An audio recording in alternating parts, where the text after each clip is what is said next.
We have been, we believe, by the Lord, directed in this time back to the book of Nehemiah.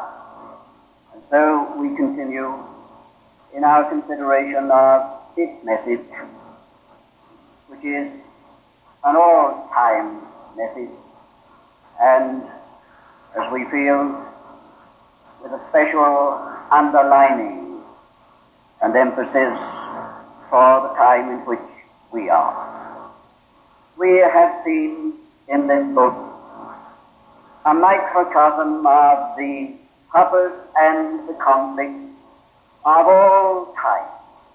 This book, which goes under the name of this man Nehemiah, is but an historical representation of the one all-governing purpose of God in creation, in redemption, and in glory.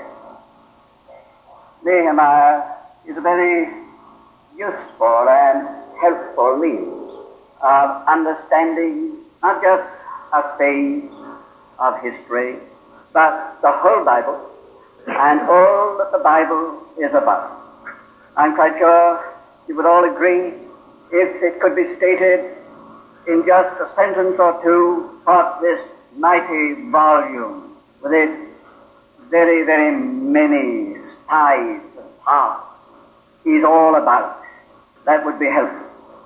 If we could read our Bible such a way that every part of it falls into line with just one thing, that would help us with our Bible quite a lot. And I can give you that key, or I can show you that in this little book we have the key, not only to the whole Bible, but to that before the Bible, and if there is an after the Bible, to that also. The one all-governing intention of God is to have his dwelling among men. That God would have a place where he can, in pleasure, dwell in his creation amongst men. That is the purpose for which he created this world, for which he created man. And it is in relation to that one purpose all the history that is recorded in this great book is a part. We have come to regard the Bible, and especially Christianity, as a matter of quite a number of things. And because this one supreme thing has either not been seen or has been lost to view, we have all the confusion, all the complications, all the difficulties that there are in Christianity and in the Christian life, to really see and to be able to grasp this one thing alone, for it to get possession of our hearts, is in itself a redeeming thing, a saving thing, a delivering thing. We, dear friends, must make it our very deliberate, applied business to reconsider and reconstitute our whole mentality as to God and his will in the light of this one thing. It will come right back upon us individually, put us right, to save and adjust us, come right back upon all our Christian relationships, such as the whole matter of Christian fellowship and all the other aspects of the Christian life. One thing, God may be there. God may be present. God may delight to be present. Finding the conditions which satisfy his heart so that it can be said, the Lord is there. Because that is one of his names, you know. The Lord is there. Well, as I have said, this little book of Nehemiah gathers up the whole Bible to itself on that one thing, and is a microcosm, on the one hand, in the first instance, of that age-long or timeless purpose of God. I bid you reread your Bible in the light of that one thing. On the other side, of course, there is that persistent and determined effort and purpose of contrary powers in this universe to frustrate and nullify that divine power. So that this book is a book of conflict, a book of assailing in many ways and many directions. It's a book of striving for God's purpose on one side and against it on the other. And I repeat, that also is the conflict not of Nehemiah and his people and his day, but of all time. If you want to understand the meaning of all spiritual conflict, all spiritual antagonism, all spiritual opposing forces in this universe, the meaning of evil and evil personified, an explanation, just to see to it that God does not get the place for himself that he has set his heart on having in conditions suitable to himself. The frustration of God's purpose in your life and in mine, God shall not be seen as. That's the battle. That's the battle every day to counter and nullify the presence and manifestation of the presence of the Lord. That's the history of the church's conflict. Because of this divine calling, that is the history of the ages. A purpose being countered, as far as all those myriads of evil forces are concerned, is peradventure the thing can be made nil and void. You can see then, those who have any acquaintance with this little book, that is what is gathered into its few pages. Now the realization of God's purpose is shown in this book, so true to principle, to be bound up with the spiritual state of God's own people.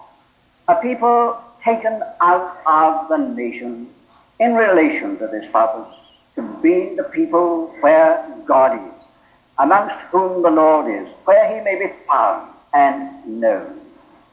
In the historical, temporal, earthly representation, of course, that was Israel. But you look through Israel to the very much larger, the people taken out of the nations for the name of Christ. And, as I have said, the realization of this great purpose of God to have an abiding place, a dwelling in satisfaction and pleasure, from which he need never depart, which he can give himself without reserve, wholly, completely.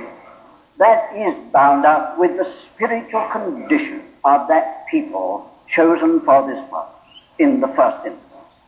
There is the sovereignty of God. He acts sovereignly and he will sovereignly reach his end.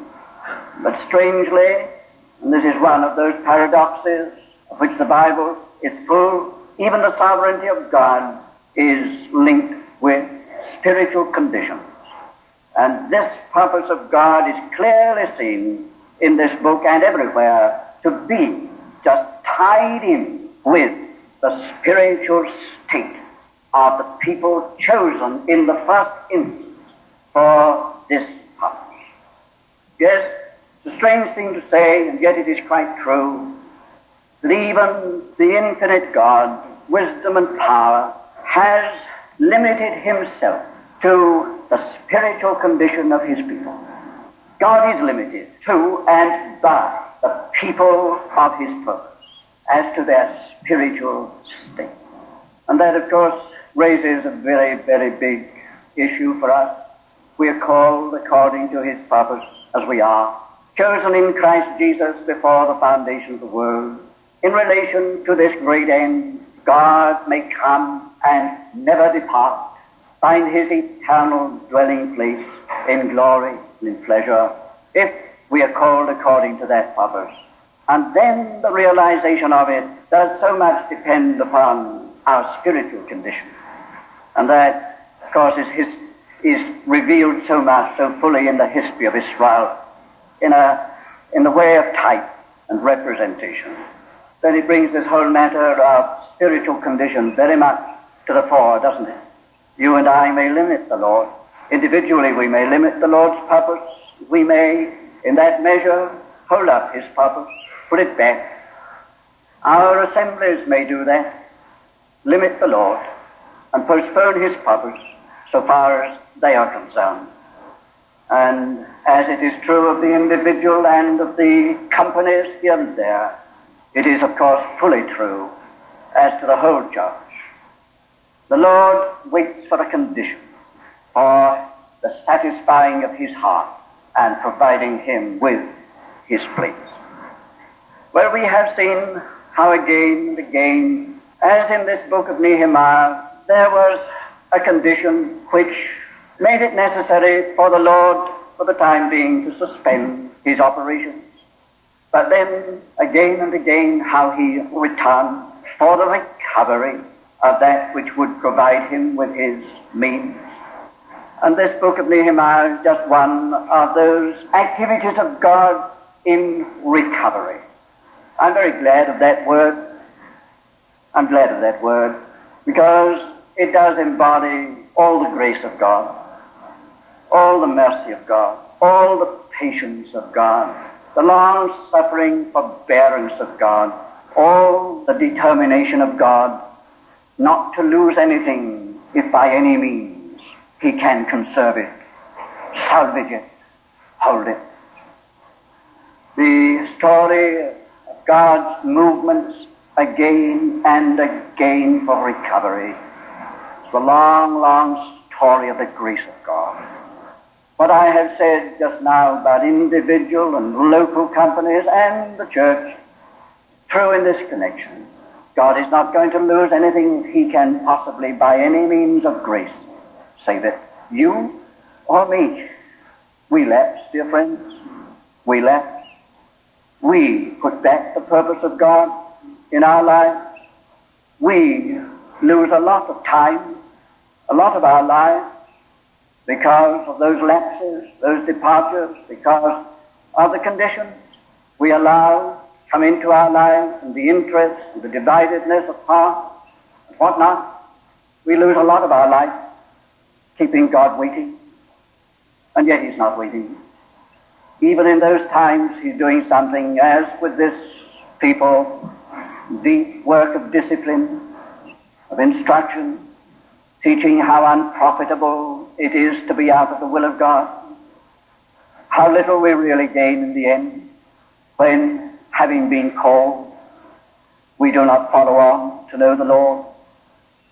Working, yes, in the dark days, deeply, painfully, but working, and at length moving again to bring us back to recover. That's true of many a life once given to the Lord.